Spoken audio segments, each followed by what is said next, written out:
Hi everyone, my name is Cornelius Lingdo from Umpernai. So I became blind since 1992, and after that I came down to Bethany for education, where I was there till 2006.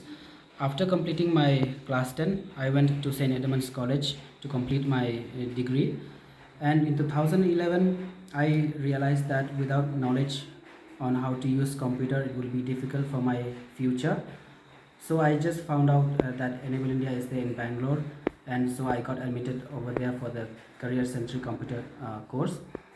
And in 2013 I was placed in rediffmail.com as a spam management executive, where I have to investigate suspicious websites and suspicious mail IDs, and accordingly take action based on the whatever I found out.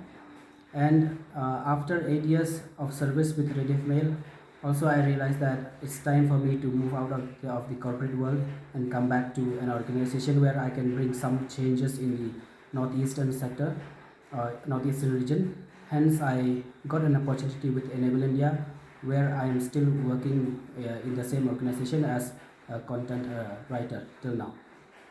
That's a brief overview.